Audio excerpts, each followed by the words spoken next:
I think a great place to start is probably something simple like a worldwide carbon tax and trying to enforce it and figure out how to maybe in some ways compensate countries who have lots of trees for their carbon, sequestration efforts by leaving those trees or by replanting those trees. So I think countries like Brazil might be happy to kind of be part of something like this because they would get significant reparations or funding to keep their trees alive. And it will be tricky because definitely you have the have countries and have not countries, and we definitely have to do our best to level the playing field at least a little bit to give the have not countries opportunity to be a better part of the world economy and the world effort to make the world more sustainable. So I think but like I said, I think that's a great place to start. If you just start on something simple that the whole world can agree on, let's fix climate change, and kind of give them the mandate on how they're going to do that, how they're going to control the pollution, how they're going to compensate, the poor people who have to give up their pollution rights a little bit or something to try to get it under control. So I think something simple, just like a worldwide carbon tax, would be great, and it's something for them to implement and make it fair across the playing field. Yeah, the issue with that, I was looking into some counter arguments, and I think the only one that makes sense is that it would still disadvantage the already economically disadvantaged regions, because it sort of, if you really implement it globally, and that's what you need to do for it to work, it would prevent them from developing themselves. So I guess some form of, like you say, like I guess calling it reparations could be a bit controversial, but ultimately, in a colonial sense, it probably would be reparations. But what essentially is needed is like you have to do it in a way that takes into account that some regions of the world actually need to spend energy currently to be developed, because then there's a lot of research that shows that many of the problems, like even overpopulation, is actually alleviated by developing the regions, because once a region becomes developed, they have a tendency to sort of the level of the population growth and other related environmental impact problems can be solved by that. But I just wanted to say one more thing, is that I've already heard somebody call the whole climate crisis that's currently on, or more broadly environmental crisis that's going on, that it's a world war, except we're all on the same side. Right. It's a great point. Yeah, just to add a little bit to what you just said, I think if you don't call it reparations, call it some kind of sustainable development fund that helps people kind of jump the dirty parts of development into whether it's solar or hydro or cleaner geothermal technologies, perhaps in some cases, so that we can kind of help them develop, give them hydroponic food technologies, for example, and have some kind of program that encourages more sharing of technologies for the betterment of mankind. Maybe some kind of worldwide funding for research and development of these, That's sustainable actually technologies. that's already a thing. That's the open source movement. Right, right. So I think more support for that would be great on a worldwide level. Trying to, one great example I think is when you think of, like, say you have 100 different companies worldwide, all developing the same solar technology, for example.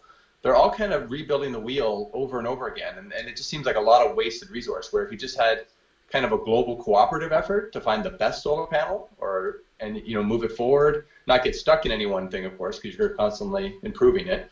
But if they could all just share with each other, you think it would be so much better for mankind, right? So I think if we can get that mindset out there, where competition's great if it's encouraging everyone to move forward, but if you're doing the exact same thing over and over again, then that's wasted effort. If you think of it from a humanitarian perspective, you're just spinning your wheels doing the same thing that someone else has already done.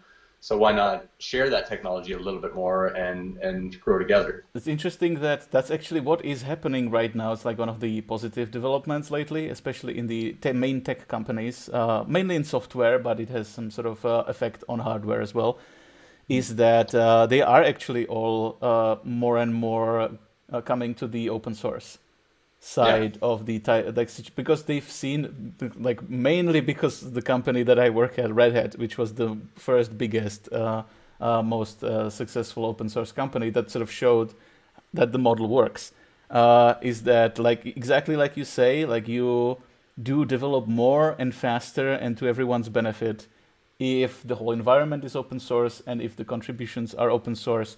So especially currently on the level of internet infrastructure, Yeah. the technologies are mostly open source and all the companies are moving into the open source, including Microsoft and Google and IBM.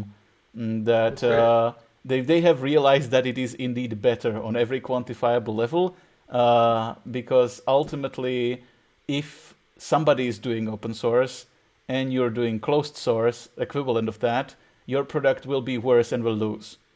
Right. So it's one of the few situations where I actually have to give it to the what do you call it, the free market or the invisible hand of the market, where it actually did result in the better thing winning, Okay. despite like pressure and resistance and a lot of like cultural pressure against it, but it persevered because it is just better. It is more secure. It becomes more quickly more advanced, and you can still make money. It's just you make money on things that are attached to the IP, not on the IP itself. Yeah. So you don't sell the design, you sell services that are related to the design, and so people can still pay people for developing it and doing stuff. So that very much works, and it's also expanding and accelerating. So that's one of the few optimistic things Yeah. into the future. That that's great to hear. I think it definitely could apply even in markets like pharmaceuticals, for example, where they have so many privatized pharmaceutical cares. Canada's making a huge effort to try to open source all of that stuff and make it, generic drugs for wherever you can. Generic vaccines obviously could be a great thing. Where, the world is developing these things. We definitely want to pay to develop them, but we don't necessarily need patents or privatization on them. We're paying you to make it. We're paying you to find the best way to make a factory to make this stuff. Well, And yes, oftentimes it yeah, already was paid for. It is just also try to make all of the money extra because it's like was paid yeah, paid for. Many technologies were paid for from taxes, yes, but then they exactly. were still sold again to the people who already paid for them through the taxes that were collected from them. So Yeah, especially in like healthcare, you can definitely have like tax-paid government programs. There's just always the argument only in the United States of America yeah, that it would still stifle innovation, and that's why there's more innovation there. And I guess there's something to that argument, but you can always create a scenario where there's like sort of financial model where they will be rewarded quite enough. The problem is that in the United States, they always just like want to make all of the money in the world on everything, and then we would just like hike up the price. We have essentially what you want is monopoly on some kind of essential medicine for somebody's survival, like insulin. Which is like one of the most egregious examples. And then they would be just continuously hiking up the price of insulin, even though there's no more even innovation essentially to be had in the area. It's just yeah. already developed and it's a thing that works. They would just want to make it more expensive over time. Right. And if we can kind of fight the patent laws a little bit, maybe just lower their patent laws so they can maybe have a couple of years of where they can hike the price, and then it has to go open source. I think right now a lot of them it's like 20 years for a lot of patents.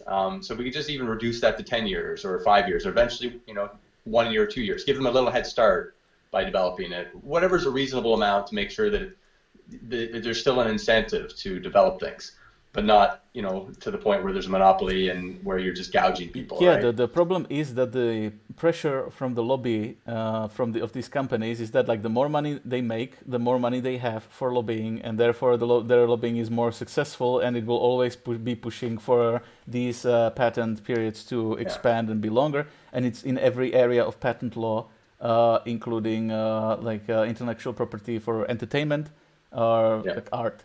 Generally, even there, like corporations like Disney are continuously pushing for essentially like for their character to ideally never lose their copyright.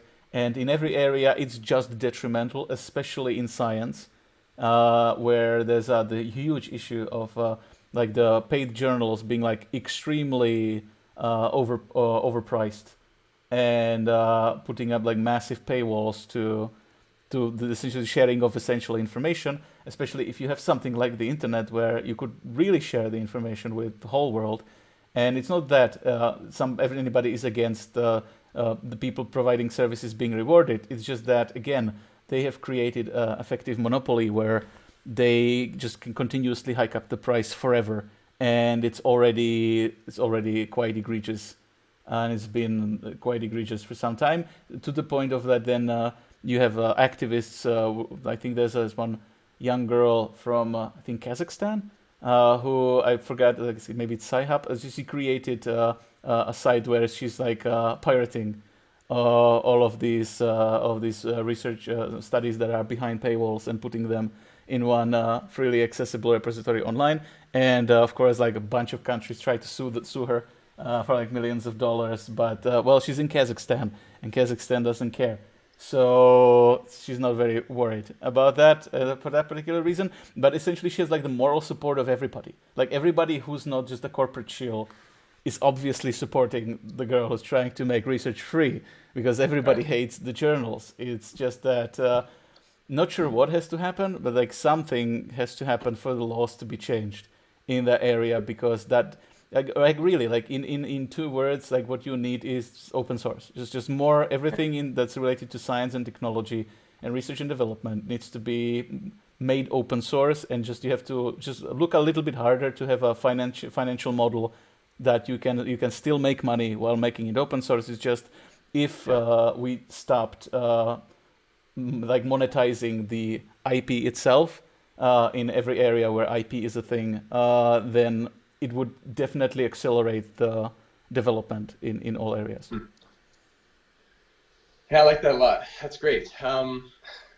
So definitely the whole discussion on monopolies. What is a monopoly? How do the worldwide monopoly laws work today? What is their purpose? I think all of that probably needs to be revamped, for a new world to work, for this new UN, police force, or this UN Starfleet, let's just call it for now, to work.